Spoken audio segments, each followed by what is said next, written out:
Salut à tous et bienvenue sur ma chaîne. Moi c'est Saïda et aujourd'hui, à l'occasion de la Saint-Valentin, j'ai décidé de préparer avec vous un délicieux Red Velvet revisité. C'est un gâteau super moelleux, coloré en rouge et nappé de crème à la vanille. Franchement, je trouve que c'est vraiment l'idéal pour une occasion pareille. Mais avant de procéder avec les étapes de la recette, si vous passez par là et que vous n'êtes pas encore abonné à ma chaîne, c'est le moment de le faire en cliquant sur le bouton s'abonner et en activant la petite cloche pour ne pas perdre aucune de mes prochaines vidéos. Et surtout, n'hésitez pas à me suivre sur les réseaux sociaux comme mon profil Instagram et mon groupe de cuisine Facebook. Et maintenant, prenons nos tabliers et mettons-nous au travail. On commence bismillah, donc en première étape, on va s'occuper tout d'abord de la fausse crème, connue généralement comme babeur, lait de baratte ou bien lait battu. Et c'est une crème au goût aigre-lait préparée avec du lait fermenté. Donc c'est pour ça qu'au début j'ai dit fausse crème, car on va la préparer nous-mêmes en mélangeant 150 g de yaourt nature, 140 g de lait et une cuillère de jus de citron. On va mélanger bien tous les ingrédients, puis on laisse de côté.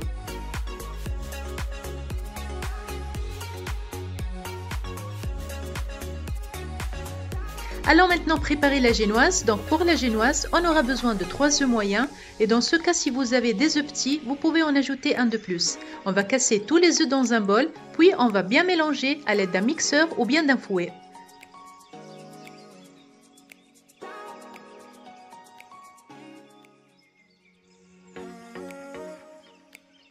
On ajoute aux œufs 200 g de sucre et veuillez bien mixer après l'ajout de chaque ingrédient.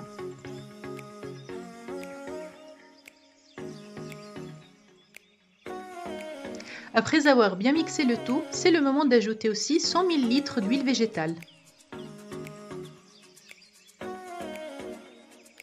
On ajoute aussi la fausse crème préparée précédemment à base de yaourt, lait et jus de citron. On mélange, puis on commence à incorporer au fur et à mesure 250 g de farine.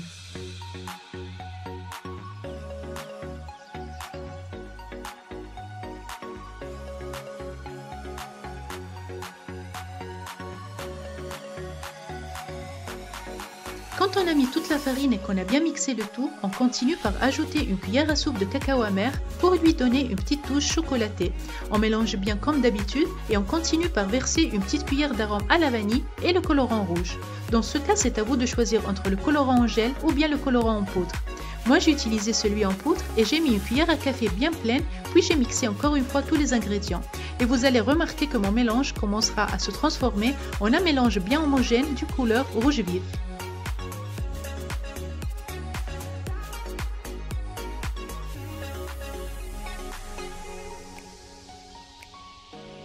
Pour le processus de fermentation, on ne va pas ajouter de la levure, mais on va la remplacer par ajouter une cuillère à soupe de vinaigre blanc à notre mélange, mixé d'une cuillère à café de bicarbonate de soude. Et là, je vous assure qu'on ne sentira pas du tout le goût du vinaigre, car celui-ci va complètement disparaître une fois que notre gâteau sera cuit.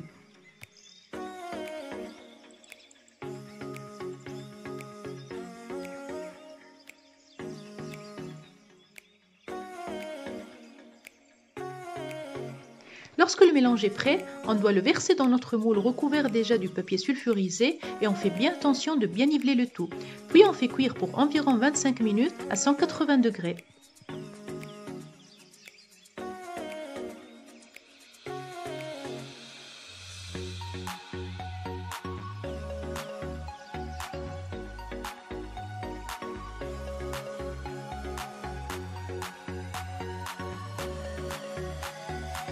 C'est parti pour la préparation de la crème.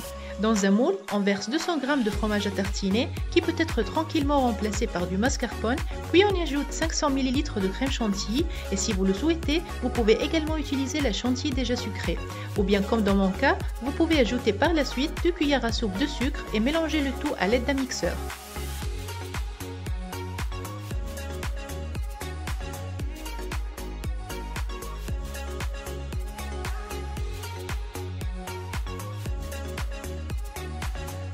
Dans ce moment, on procède par ajouter une cuillère à café d'arôme à la vanille et on mixe le tout pour une dernière fois, puis on laisse de côté jusqu'à ce que notre génoise soit prête.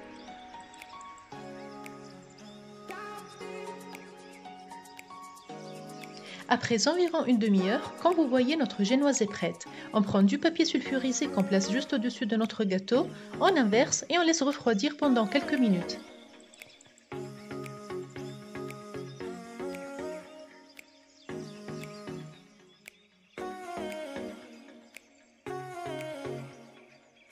Maintenant, je vais couper ma génoise en 4 parties égales, puis je vais commencer à napper le gâteau pour chaque partie.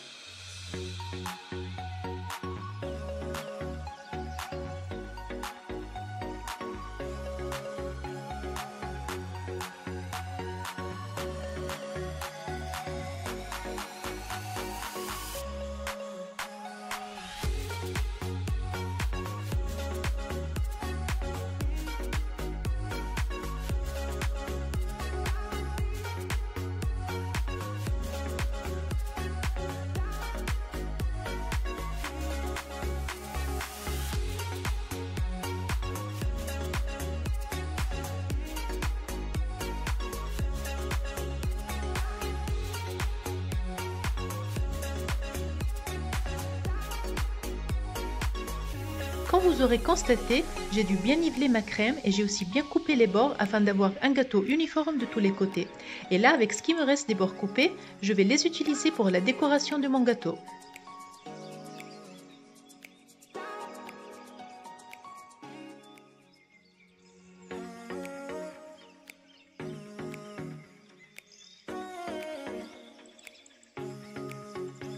Et voilà mes chers amis, notre gâteau Red Velvet revisité est prêt. J'espère vivement que la recette d'aujourd'hui vous aura plu. N'hésitez pas à me le faire savoir en mettant un like et en me laissant un petit commentaire juste au-dessous de la vidéo. Et si vous n'êtes pas encore abonné à ma chaîne, c'est le moment de le faire en cliquant sur le bouton s'abonner et en activant la petite cloche pour ne pas perdre aucune de mes prochaines vidéos. N'oubliez pas de me suivre aussi sur les réseaux sociaux comme mon profil Instagram et mon groupe de cuisine Facebook. Moi je vous souhaite une bonne Saint-Valentin e alla prochaine recette inshallah. E voilà carissimi amici, anche per oggi la nostra ricetta è giunta al termine. La nostra torta Red Velvet rivisitata è pronta e spero vivamente che vi sia piaciuta.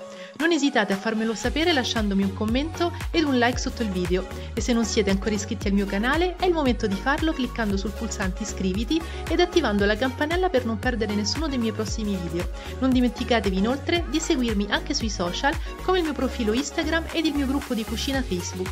Ora vi auguro un buon San Valentino e alla prossima ricetta, inshallah.